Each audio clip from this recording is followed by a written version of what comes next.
सर्वेभ्यो नमो नमः। मैं डॉक्टर मात्रा शर्मा, प्रोफेसर साहित्य, श्री कल्याण राजकीय आचार्य संस्कृत महाविद्यालय सीकर, साहित्य विभाग, आचार्य द्वितीय खंड, साहित्य पंचम पत्र। सभी विद्यार्थियों, आप लोगों ने उपाध्याय से लेकर शास्त्री एवं आचार्य प्रथम खंड तक कार्य की जो विशेष प्रकार की प्रसिद्धियां हैं, जो साहित्य के संप्रदाय हैं, उन संप्रदायों का सामान्य अध्ययन आपने किया है। उसी परंपरा में पंचम पत्र में काव्य तत्व विमर्श जो ग्रंथ है, उस ग्रंथ में से 6 संप्रदायों का निरूपण है। प्रथम अलंकार, द्वितीय रीति, तृतीय रस, चतुर्थ वक्रोक्ति, पंचम ध्वनि और षष्ठ औचित्य।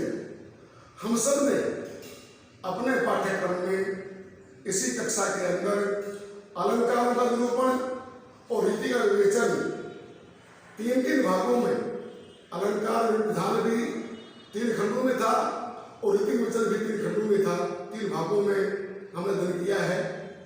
अब जो काव्य के आत्मभूत तत्व है, जो सृष्टि का समग्र मूलभूत तत्व है, रस, उस रस का विवेचन, जिसका अनेक शास्त्रों में, अनेक संप्रदायों में, हमारे सृष्टि में अनेक रूप में किया गया है, उस रस का विवेचन जो काव्य विधा है, उससे किस प्रकार किया गया है, उसका अध्ययन करेंगे।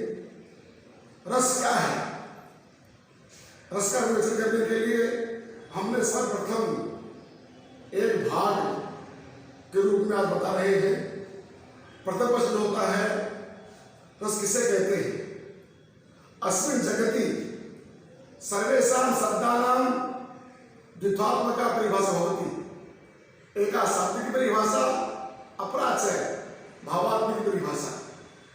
शाब्दिक रूपेण कथितुं शक्यते यत् रस्यते इति रसः, अर्थात आस्वाद्यमानत्वात्, अर्थात यस्य अनुभूति होती, अनुभव करोति, असो रसः भवति। वर्तमाने सर्वप्रथम सबसे पहले हालांकि रसों का निरूपण विवेचन सर्वत्र दृष्टिगोचर होता है, क्योंकि सृष्टि के उत्पन्न करने वाले भगवान ब्रह्मा वो स्वयं भी रसरूप में ही है और उनकी प्राप्ति करना वो रस है। तो हम लोग यह कह सकते हैं कि सृष्टि में ऐसी कोई वस्तु नहीं है जो रस का प्रतीक न हो, रस का स्वरूप न हो, क्योंकि हमारे सर्वप्रथम नाट्य शास्त्र के प्रणेता भरतमुनि जो इस संप्रदाय के प्रवर्तक हैं, जिन्होंने सर्वप्रथम रस का स्वरूप, रस का लक्षण अपने नाट्य शास्त्र में उल्लेखित किया है, उन्होंने कहा है कि नहीं रसाद्विते कसित अर्थ प्रवर्तते, अर्थात इस सृष्टि में रस के बिना कुछ ही नहीं। न्याय शास्त्र में प्रणीत या विवेचित जो सारे पदार्थ हैं, वो समस्त पदार्थ रस के अनुगुण है, वो रस के प्रतीक ही है। प्रत्येक पदार्थ में रस की अनुभूति होती है। हम रस को एक सामान्य रूप में रस का नाम है। हम जो वस्तु का सेवन करते हैं, भोजन करते हैं, सृष्टि में 6 रस माने गए हैं: मधुर, अम्ल, लवण, कटु, कसाय और तिक्त, उग्रस है। समस्त औषधियां, जितनी औषधियां धरती पर बनी आज तक, चाहे वो एलोपैथिक हो, आयुर्वेदिक हो, यूनानी हो, होम्योपैथिक हो, अन्य कोई प्रकार की भी हो, वो समस्त रसी है।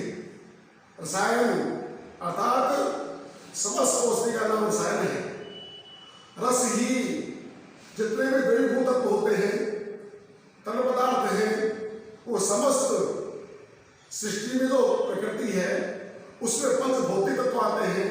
उन पांचों भौतिक तत्वों के अंदर रस प्रतिबिंबित होता है, परिलक्षित होता है, क्योंकि जल भी रसी है। इसी प्रकार से जो 7 वर्ण हैं, रंग हैं, भगवान भास्कर के द्वारा उत्पत्ति होती है, वो रंग भी रस के प्रतीक है। सबका स्वरूप अलग अलग है। सृष्टि में 3 गुण होते हैं, सत्व, रज और तम, वो तीनों भी रस के प्रतीक हैं। तो समस्त प्रकृति और जो साथ में पुरुष, ये सब के सब रस के प्रतिबिंब ही है, रस की प्रकृति है ये सब। क्योंकि जिस प्रकार से समस्त जीवन की उत्पत्ति का कोई मूल होता है, बिना मूल के जीव की उत्पत्ति होना। 4 प्रकार की सृष्टि है, उसमें उद्भिज, जरायुज, स्वेदज और 7 अंडज, उन 4 प्रकार की जो सृष्टि है उनमें सब में रस ही मूल कारण है। बिना बीज के वृक्ष का प्रजनन उत्पत्ति असंभव है, उसी प्रकार से रस के बिना इस सृष्टि का होना ही नामुमकिन है, असंभव। अतः हमें रस का स्वरूप क्या हो सकता है, इसका विधान कहाँ किस प्रकार से लिखा गया है, उसका निरूपण हमें करना है। हम मानते हैं आनंद आ गया, स्वाद आ रहा है, रस आ रहा है, मजा आ रहा है, अनेक प्रकार के नामोच्चारण हम लोग करते हैं, लेकिन ये समस्त उसी रूप में है जिस प्रकार से हम लोग पके हुए अन्न को, जो मिष्टान्न है, उस मिष्टान्न को खाने के बाद में, उसका उपभोग करने के बाद में भुंजमान होते हुए क्या कहते हैं कि आनंदानुभूति हुई है। उसी प्रकार से इस सृष्टि के अंदर भी हम लोग देखते हैं कि काव्य, जो काव्य हमारे हैं, उस काव्य का मूल उद्देश्य आनंदानुभूति है। पाठक, विद्यार्थी, इसी प्रकार से जो काव्य में नाट्य है, उस नाट्य को देखने वाले सामाजिक लोग हैं, प्रेक्षक लोग हैं, दर्शक लोग हैं, उनके मन में विशेष प्रकार का उल्लास, हर्षातिरेक होता है, वही साक्षात रस है। इसीलिए हम लोग ब्रह्मानंद सहोदर कहते हैं। ये आस्वाद नहीं है, ये आस्वाद्यमान है, ये अनुभवजन्य है। अर्थात जिस प्रकार हमारे यहाँ कहा गया न्याय में, सुख दुख उपलब्धि साधन इंद्रियम मना, और मन को हम लोगों ने पद्मवत कहा है, कमल के समान। जिस प्रकार से कमल विकसित होता है, प्रस्फुटित होता है, प्रफुल्लित होता है, तो उसके बाद में उसके आकार प्रकार में, उसके स्वरूप में विशेष प्रकार की आभा, ज्योत्सना उद्दीप्त होती है, और उसका प्रतिबिंब हमारे मुखारबिंब पर दृष्टिगोचर होता है।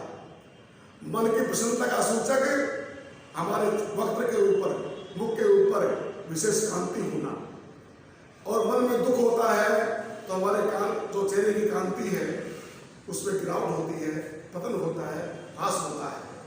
इसी प्रकार से जिसके अध्ययन से काव्य हम लोग क्यों पढ़े, काव्य का उद्देश्य क्या है, इस विषय में 4 प्रकार के उद्देश्य सभी बताए थे, लेकिन आचार्य मम्मट ने विशेष प्रकार से 6 प्रकार के काव्य के प्रयोजन बताते हुए जो मुख्य प्रयोजन है उन्हें एक बताया था, सद्य पदनिवृत्तये, अर्थात जिसके अवलोकन से, जिसके दर्शन पढ़ने से, जिसको देखने से तत्काल मन में प्रफुल्लता विकसित होता है, हृदय जिसका देखने के बाद में आनंदानुभूति होती है, हर्षातिरेक होता है, उसमें समाना है। उन्होंने जो 6 प्रकार के जो उद्देश्य माने थे, उनमें प्रधान मुख्य उद्देश्य एक ही माना है, सद्य पर निर्वृत्तये, अर्थात सकल प्रयोजन मूलीभूतम सबसे मुख्य एक ही है, अर्थात अलौकिक आनंद की प्राप्ति होना। लौकिक नहीं, लौकिक आनंद है वो क्षणभंगुर है, वो अस्थिर है, लेकिन जो ब्रह्मानंद की प्राप्ति होती है वो अपने आप में अद्वितीय है, अलौकिक है, आंखों से परे है।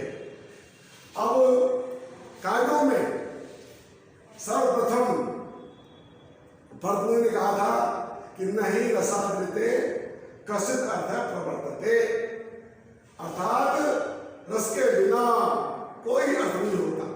उसके बाद में तैत्तिरीयोपनिषद जो हमारा मूल वेदांत है उसमें कहा गया है रसो वही सह, इस सृष्टि का समस्त तत्व रस प्रेरक है, रस की प्रतिमूर्ति है।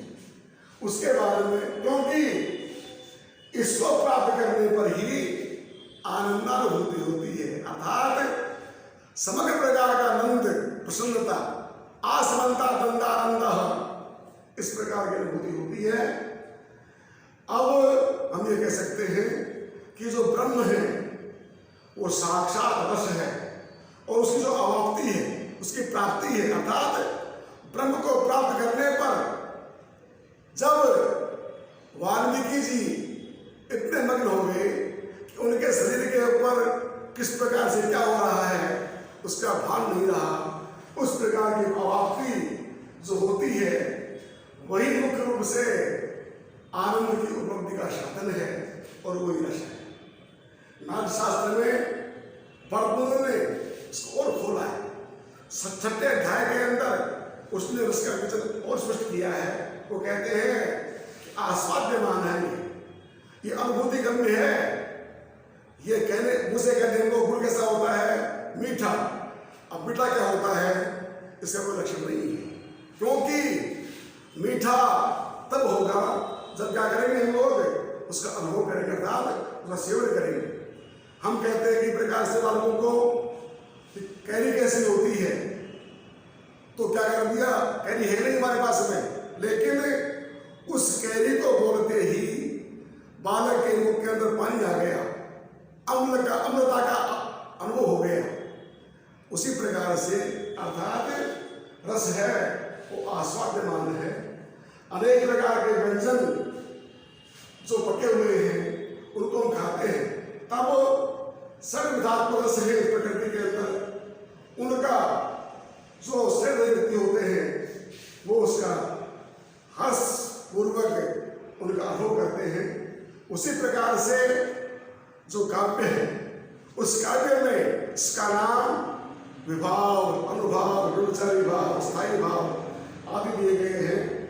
उनके द्वारा प्रसाद में जो नाट्य शास्त्र है उसमें बताया गया था 4 प्रकार का अभिनय होता है, आंगिक, वाचिक, आहार और सात्विक।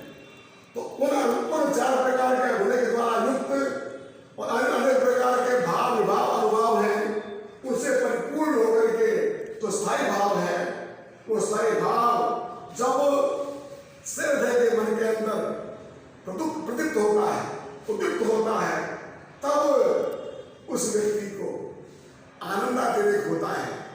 एक दर्शक जब रंगमंच के ऊपर होने वाले उस अभिनय को देखता है, तब उस दर्शक के मन में जब वीरता होती है तो जोश आता है, जब करुण होता है तो असुर प्रभाव होता है। इसी प्रकार से जब कोई हास्य की बात आती है तो दर्शक भी हंसते हैं हर्षोल्लास के पूर्वक। यही क्या है, ये तो सामाजिक के शरीर के मन के ऊपर, हृदय के ऊपर जो अनेक प्रकार की भावनाएं हैं, यही क्या है, रस है। क्योंकि रस के बिना भाव नहीं होता और भाव के बिना रस नहीं होता। भरतमुनि कहते हैं रस भावयो हो परस्परम पोषकत्वम, रस और भाव दोनों आपस में अन्योन्य रूप में एक दूसरे के पूरक है, पोषक है। क्योंकि नया भाव है रसा, भाव के बिना रस नहीं होता और नेचर से ही भाव है, रस के बिना भाव नहीं होता। इसलिए कहते हैं कि भाव की प्रधानता है, भाव से ही, भावना से ही, विचारों से ही सब कुछ होता है। हम कहते हैं ना कि मौत दे मिट्टी का लेप। अगर हमारे विचार में है कि सामने जो दीवार है उसको उनके जो चित्र है वो साक्षात जगदम्बा का है, तो हम उसकी पूजा करते हैं। नवरात्र के अंदर ये भाव है। और साथ में हम लोग सुबह सायंकाल अनेक प्रकार से उसका स्तमन करते हैं। तो यही दशानुभूति है। हम लोग कह सकते हैं समस्त भावों का मूल रसी है, क्योंकि जिस प्रकार से बीज के बिना वृक्ष का, पुष्प का, लता का, पत्र का प्रादुर्भाव, उत्पत्ति असंभव है, उसी प्रकार से रस के बिना इस सृष्टि का संचलन, इस सृष्टि का अस्तित्व अपने आप में अपूर्ण है, ऐसा हम कह सकते हैं। अब रस का स्वरूप क्या है, लक्षण क्या है, इसका विवेचन भरत मुनि ने स्पष्ट किया है। रस सूत्र इसका नाम है, उसका वचन हम लोग कर रहे हैं। रस सूत्र के प्रतिपादक, रस के प्रवर्तक, संस्थापक, प्रतिष्ठापक आचार्य भरत मुनि हैं, जिन्होंने रस का लक्षण, रस की संतुष्टि, रस की प्रतिष्ठापना नाट्यशास्त्र में की है। सर्वप्रथम भरत मुनि के द्वारा सूत्रात्मक शैली में रस का लक्षण निरूपित किया गया है, लक्षित किया गया है। उन्होंने लिखा है विभाव, अनुभाव, व्यभिचारी संयोगात रस निष्पत्ति ही। अर्थात भरत मुनि कहते हैं कि काव्य में, जो काव्य अथवा नाटक, उन सभी ग्रंथों के अंदर विभाव, अनुभाव और व्यभिचारी भाव के संयोग से रस की निष्पत्ति मानी है, निष्पत्ति होती है। इस प्रकार से यह रस सूत्र या भरत सूत्र रस का लक्षण लक्षित करता है। अब इसी प्रकार से मुन्ने मुन्ने मत्रिभिन्ना तुंडे तुंडे सरस्वती, सभी आचार्यों ने अपनी नव नव उन्मेषशाली प्रतिभा के माध्यम से पृथक पृथक काव्य के लक्षण लक्षित किए हैं। जयदेव ने चंद्रालोक में, विश्वनाथ जी ने साहित्य दर्पण में, काव्य प्रकाशकार मोहम्मद ने भी अपनी अलग अपनी भावना के हिसाब से, अपने मति के हिसाब से, अपने मत के हिसाब से काव्य का लक्षण लक्षित किया है। हम लोग शास्त्री में कविराज विश्वनाथ द्वारा प्रणीत साहित्य दर्पण के अंदर काव्य की जो आत्मरस है, उन्होंने कहा है वाक्यम रसात्मकम काव्यम। जो रस है काव्य की आत्मा, उस रस का लक्षण क्या हो सकता है? उनके मत में उन्होंने पहले उसका जो भरत मुनि है उसी के लक्षण को आधार मान करके अपने मत का प्रतिपादन किया है।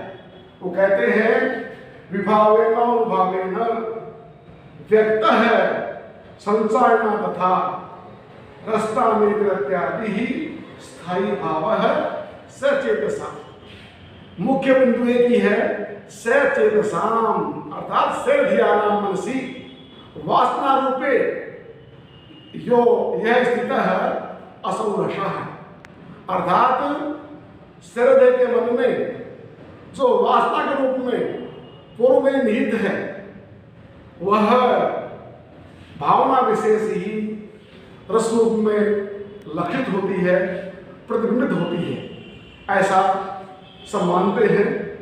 प्रत्येक आचार्य दृष्टि में सर्वधेय आवश्यक है। सर्वधेय के अभाव में रसानुभूति असंभव है।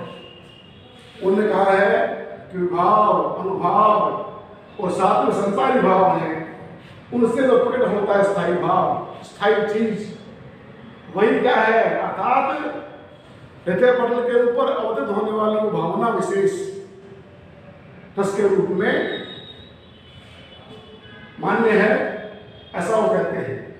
क्योंकि ये रस ही विशेष प्रकार से आनंदानुभूति करने वाला ब्रह्मा स्वाद सहोदर कहा उन्होंने, अर्थात अलौकिक आनंदानुभूति प्रतिपादक रस होता है। इस प्रकार से विश्वनाथ ने साहित्य दर्पण के अंदर उसका वो बताया है। और साथ में कहा लोकोत्तर अलौकिक, सांसारिक नहीं। संसार में सुख दुख क्षणिक हैं, इसी प्रकार से आनंदातिरेक भी विशेष नहीं होता है। अतः जो अलौकिक आनंद की अनुभूति करवाता है वही वास्तव में भावना विशेष कहलाता है।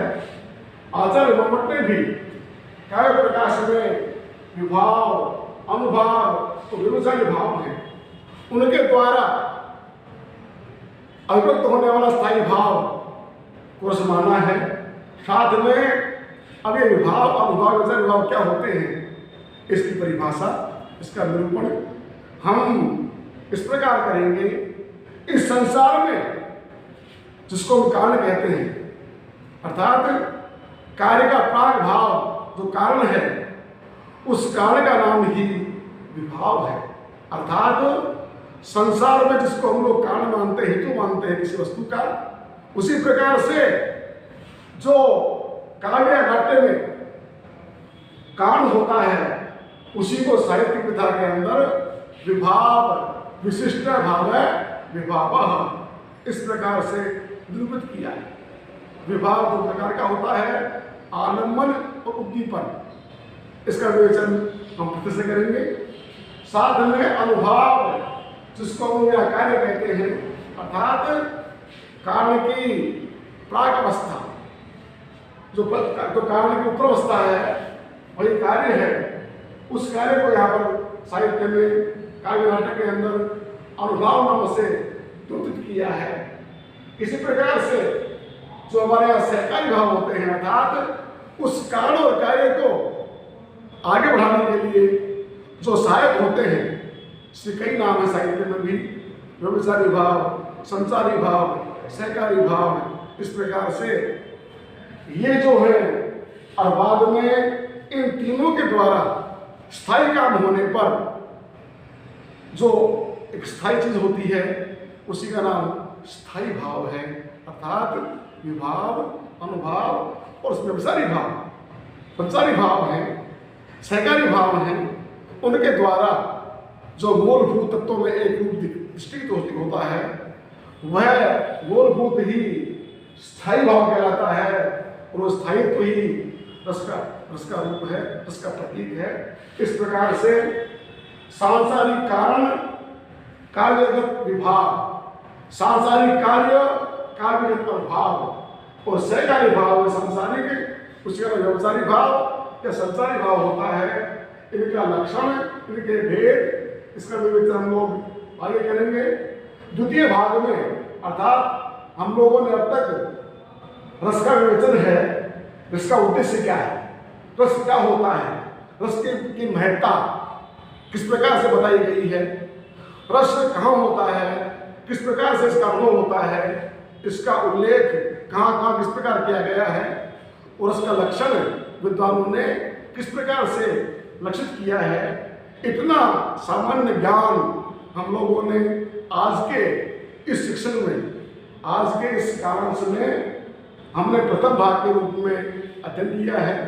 अब द्वितीय भाग में हम लोग विभाव की परिभाषा, अनुभव की परिभाषा, व्यभिचारी भाव की परिभाषा, और बाद में उनके भेद, उसके बाद में रस के कितने प्रकार होते हैं, स्थायी भाव कौन कौन से होते हैं, रस कितने प्रकार के माने गए हैं, उनका विवेचन, और बाद में रस का जितने रस आते हैं उनका लक्षण उदाहरण पढ़ेंगे।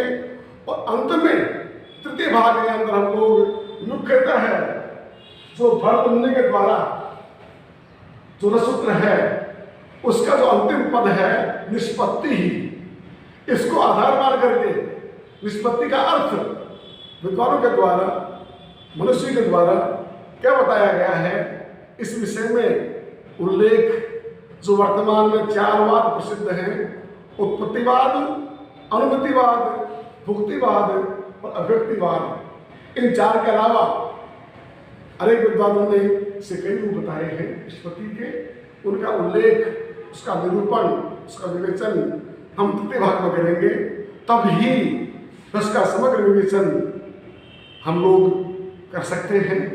मैं पुनः सभी विद्यार्थियों को ये कहना चाहूँगा कि रस जो काव्य की आत्मा है, जो उत्तम काव्य का सूचक है, जो विद्वानों के द्वारा ध्वनि रूप में, रसद ध्वनि रूप के अंदर प्रतिपादित किया गया है, उसका विवेचन, उसका अध्ययन सभी विद्यार्थियों के लिए, चाहे वो किसी भाषा के हो।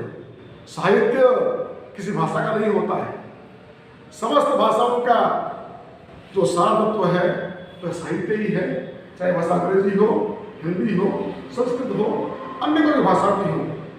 इसलिए रस के बिना संसार नीरस है, अर्थात सार रहित है। अतः सभी विद्यार्थी ये समझें कि रस हमारे हृदय में, हृदय पटल के ऊपर जो स्थापित वासना है, अर्थात विशेष चेतना है, उसी का प्रतिबिंब, प्रतिपादक रस होता है। इसलिए इसको हम लोग अनुभवजन्य, आस्वाद्यमान ऐसा कहते हैं। और रस के बिना संसार नीरस है, सृष्टि का प्रतिपादन असंभव है। अतः हम लोग द्वितीय कालांश में, अर्थात द्वितीय भाग में अलग अलग विभाव, अनुभाव आदि का विचार करेंगे। रस के जो लक्षण हैं, रस के भेद हैं, उदाहरण हैं, उसको पढ़ेंगे। और तृतीय भाग के अंदर हम लोग पुनः जो निष्पत्ति शब्द है उसको आधार मान करके इसके बारे में मनुष्य के जो मत हैं उसका अवगत करेंगे, प्रतिपादन करेंगे। अंत में सभी को धन्यवाद। जय संस्कृतम।